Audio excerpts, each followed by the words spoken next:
Alright, so as requested from my previous video, in this video I'll be covering my gear, my runes, my build, and yeah, pretty much everything, or at least as much as I remember, maybe even macros and add-ons. Yeah, just starting off with the runes. Of course, dual wield specialization, Maelstrom weapon, Way of Earth mostly, and I'll come back to this because there are you could go with Ancestral Guidance, and there are specific situations and duels where I recommend this instead. And then Decoy Totem, and lastly Lavalash. And talents, you could go Ancestral Knowledge, but I feel like it's such little mana, and when you already are low mana, the compounding effect is really weak compared to shield specialization, where you can always just swap into a shield and then you're a tank.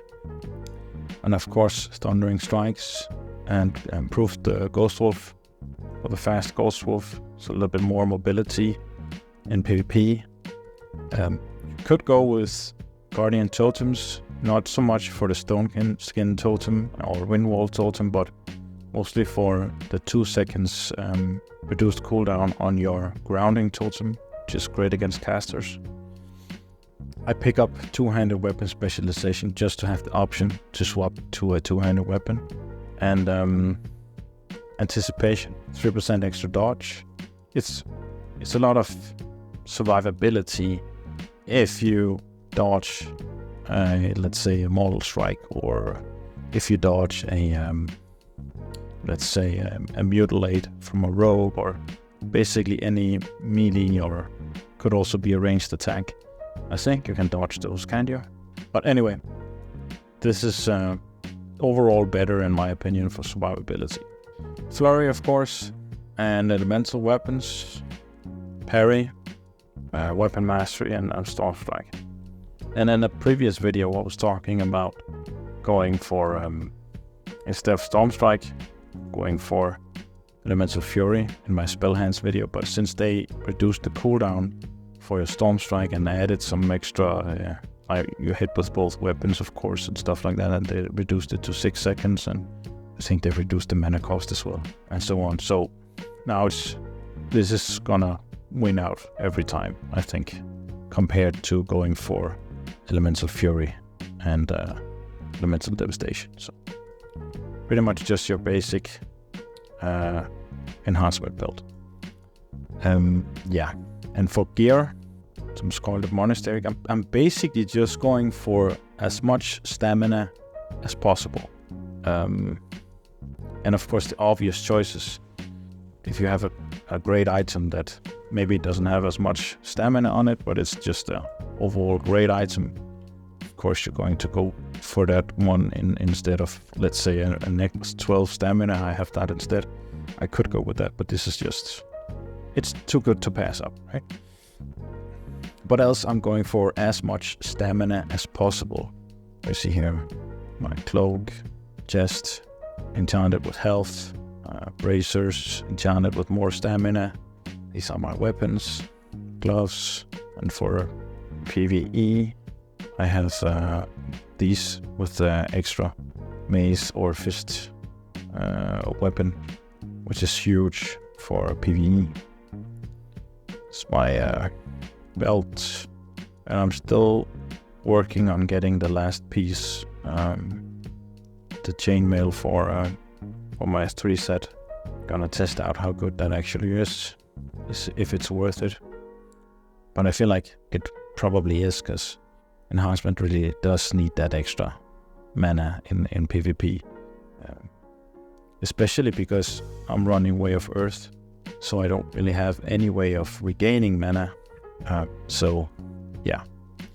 Boat ring is from a quest. This is an insanely good ring with armor and 16 stamina from a quest. You complete the quest in picked up in Orgrimmar, and you completed in Noma. And another ring from Reputation with Warsong Gulch, and this trinket with stamina decreased resistance for magical spells on your target, and just a standard trinket. I'm still working on ranking up to get the better trinket that removes every CC effect. And yeah, that's pretty much the gear. And here you see crit chance, attack power, going with Rock Biter on both weapons. You could go with Rock Biter and Wind Fury on your offhand, and that's because with weapon specialization, your offhand now does the same exact amount of damage than your main hand does. So there's really no benefit to having Wind Fury on your main hand, because what if they do the exact same damage? And actually, the offhand is a little bit slower now. This one is epic, so of course this does more damage, but they're so close to each other in damage. And I'm pretty sure that Wind Fury can proc off of your Lavalash. So, and you have a 6-second cooldown on your Lavalash, and now that Stormstrike hits with both weapons. So you actually want your Wind Fury on your offhand weapon, because that's more chances of proccing Wind Fury, because of Lavalash is only hitting with your offhand weapon. Stormstrike is hitting with both weapons every time, so that doesn't really affect it. And now that your damage is the same, if you have a slow offhand, I'd put Wind Fury on your offhand, especially for PvP, where you want Rock Biter on your main hand. The not so good thing about having Wind Fury on your offhand is that you're missing out on Maelstrom, the 50% increased chance of proccing this Maelstrom effect. If you have Wind Fury on your main hand, then you have a 50% increased chance of proccing your Maelstrom, which is the one you see visually out here. I'll try to remember to put this one in the description as well. This is just a Weakauras. I'll show you. This is this one here that I have here, and I can just move it around, but I like it like this. I think you can also make it go the other way, like this, instead of vertical, horizontal instead. And this is my weapon enchant tracker, but I think it's a little bit bugged. I don't know if I think it's from the Burning Crusade. I found it, but it works. It's just to show me which weapon enchant I have. But as you see, now it counts Rock Biter, but it doesn't count Wind Fury on the offhand, so it's a little bit buggy. It's probably a better one out there. And that was just to remind me as well to use my weapon enchant. And then of course I also have a leg swap macro. So I swap to Shamanistic Rage, and I can pop that one. If I just kill someone and I need a little bit of mana, then I swap, use this one, and then press again and it swaps back. And the macro is just a simple, this is the macro. Equipped whatever leggings you have, your Shamanistic Rage, and the other one you have your Way of Earth or whatever other rune you want to use on your legs, and then swap back and forth. And the reason why I prefer Way of Earth instead of running around with, let's say, Shamanistic Rage is because Way of Earth is you're getting a ton of extra health. We'll see here in a moment. My health is now 2500 and now it's 3200, almost 3300 health. And there are other benefits to Rock Biter. You take 10% reduced damage, and you gain 6% reduced chance to be critical hit with melee attacks. And also, your Earth Shock and your Frost Shock are on separate cooldowns. So basically, you'd always want to start off with a Frost Shock. And let's say this is a caster. As soon as I come up, then I can still interrupt with my Earth Shock. The bad thing with this is, of course, at a range, if he's trying to kite me, I'm gonna have a trouble I'm gonna have trouble trying to interrupt him, and now I'd have to use my grounding totem for that instead. But now that you can just use decoy totem, and you can't really be rooted or slowed, then I don't really have much trouble to stay on top of people, except for druids who can get out of my CC all the time. But even so, it's still hard for them to escape. If I'm already on top of them first, then it's almost impossible for them to get away from me. And yeah, what else is there to say? Ancestral Guidance. I use this against warlocks who are in this demon form. They're really hard to kill, and they drain you, and they just get a lot of health back constantly.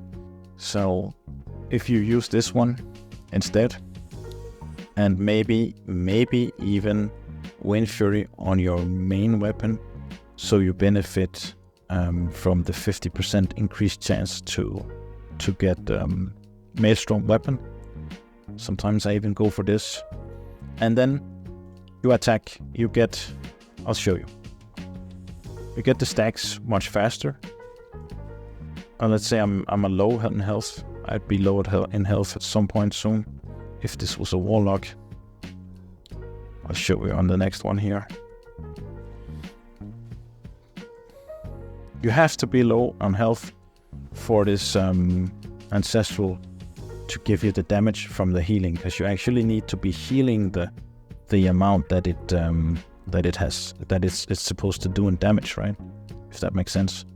If I heal with a healing wave now, I'm not going to benefit as much, because this is still just 500 health, and this can heal me for 800 and more if it crits.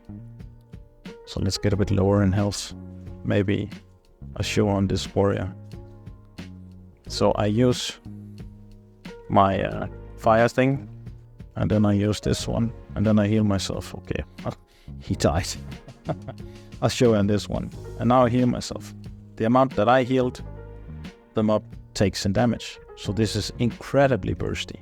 If you have 5 stacks of Maelstrom, and you use your Ancestral Guidance, and you have Flame Tongue on your target, and then you used instant cast, healing wave, you spend your however many procs you have on your Maelstrom weapon to cast a fast heal, then your target takes that damage and you gain that back in healing. And this can also be used to one-shot people. I showed this in a previous video where I was going with a resto build using Nature Swiftness and using Overload for a chance to proc a double healing wave, and that was at level 39. So I think you get a new rank of healing wave at level 40. So that was even with a lower rank of healing wave, and I still one-shotted people. And those that I didn't one-shot, after I used this, I'd kill them basically straight after.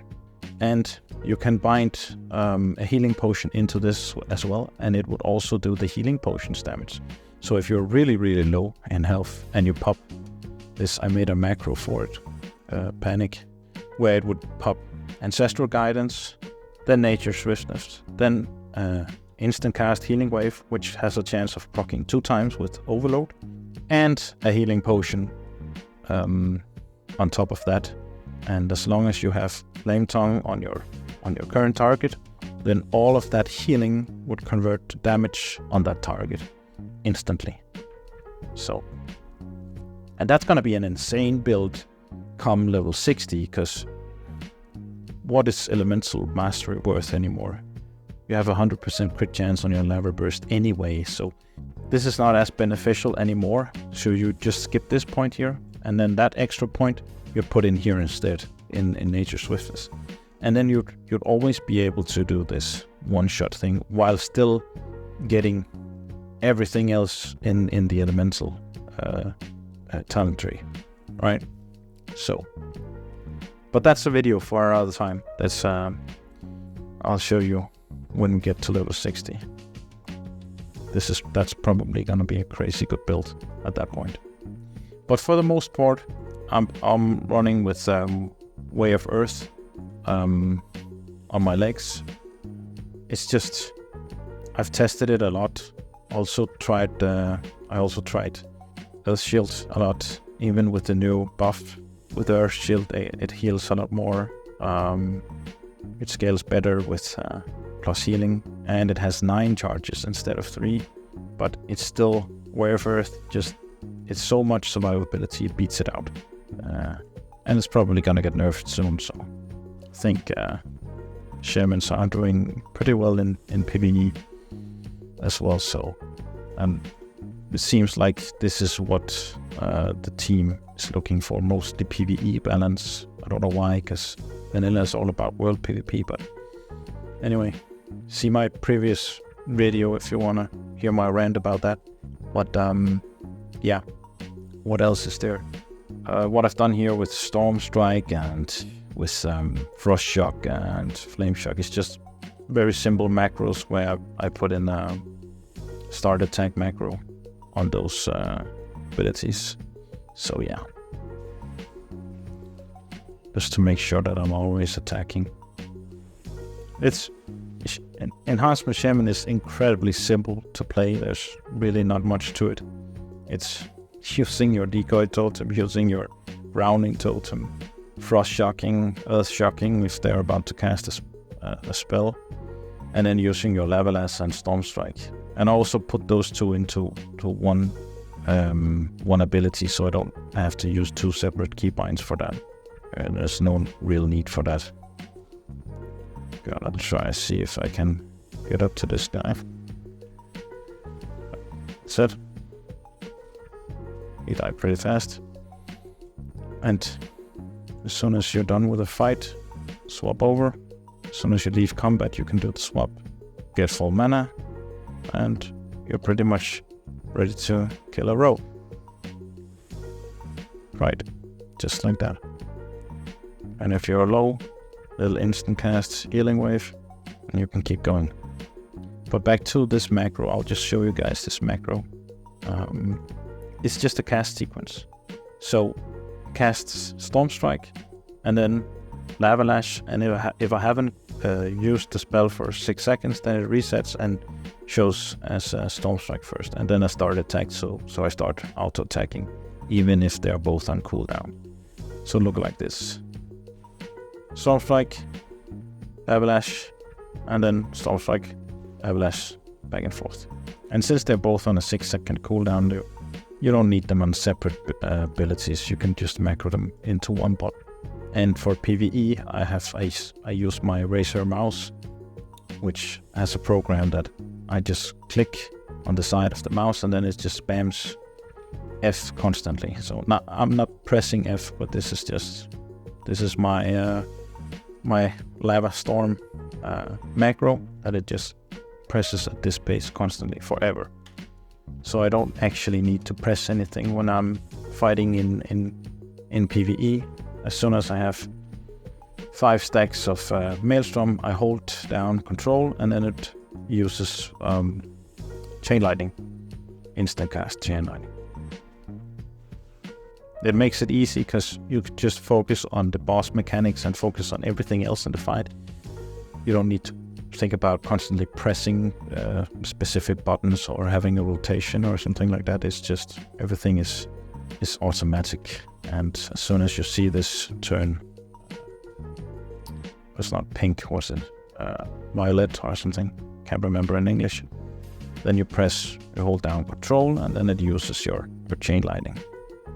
And that's pretty much your rotation. And you can use the Fire Nova Totem and weave in a Flame Shock or a Earth Shock. You can also just add a Earth Shock to this rotation or this cast sequence if you want to. So some options there. I also have a shield swap macro. Yeah, but I rarely use it anymore. I used it a lot in phase 1. Swapping to a shield was valuable for the extra armor, but you're gonna be losing too much damage doing that now. So I just recommend keep staying with, you see I haven't even changed it, so it doesn't really swap back to the correct weapon. So yeah, I don't recommend doing this. And that's another thing with Way of Earth, the 10% reduced damage taken, which is not only from physical attacks, this is also from spells, so it's even greater than armor. Because if you compare this to armor, let's say I have 1800 armor, and that's equivalent to 32% damage reduction. If I swap to the shield, now it's 46. This is almost the same, like 10% damage reduction. And what is this? This is like 14% damage reduction with the shield. So it's almost the same amount of damage reduction. So running around with Way of Earth is equivalent to having 3000 armor instead of 1800, right? So this is another reason why it's so powerful. Plus the 6% chance, or the 6% reduced chance of being critical hit in melee by melee attacks. This is great against rogues and warriors and so on. And then of course on top of that, again, you have 30% more health from your stamina. So the more health you have, like stamina, every point of stamina by now is worth 1.3. So every 1 stamina is actually 1.3 stamina. So this makes your stamina become your main stat for PvP, main priority, which it will probably be anyway to survive in PvP. This is Season of Discovery is so bursty at the moment, so let's hope they just either add some stamina to world PvP everywhere, not only in Blood Moon and in specific events, but just constant 30%, 50% more health, or nerf all damage by 30%. Something like that. That would probably be better to nerf the damage done, because if you just buff health, then what about bandages? This bandage, heavy silk bandage, heals me for 600 health. Like, that is nothing. Look at my health. 600 out of 30,000. It feels like it's not even worth using a bandage anymore. And again, health potions are just ridiculously weak compared to the amount of the impact of a health potion, and the impact of a bandage is just so weak. If you just keep buffing health and buffing everything in the game, then even the mobs here, Blizzard has completely trivialized grinding and leveling. These poses no threat to me. Even if I pull 5 of these, I don't really feel like there's any danger left in vanilla, but I ranted about that in my previous video. You can go watch that one if you want to hear the entire rant, but yeah, that's just my take on it. And I think that's it. We covered most. Oh yeah, add-ons. Can I just show you like this? These are the add-ons that I'm using. And actually I'm not using every single one of these, but yeah, that's it. Tell me if you need a video where I go over what every single add-on does, because I could do that, but many you probably already know, but I think that's it. Yeah, I have some gear that I swapped for PvE. I want to go for the little bit more agility so that I can get more crit chance, so that I can have higher uptime on flurry. But yeah, that's pretty much it. Remember that agility at this level gives you more crit than it does at level 60. Keep that in mind when you're gearing. And yeah, I use double rock biter. We already covered, I think Flame Tongue is never worth it. Also Frostbrand is never worth it. Remove these two from your spell bar. This is just, don't ever buy them either. Those are useless as it is right now. For PvP, double rock biter gives you all the attack power that you need, and for PvE, use Wind Fury on your main hand, and then swap to Shamanistic Rage on your legs. That's it, guys. Thanks for watching, and see you in the next video.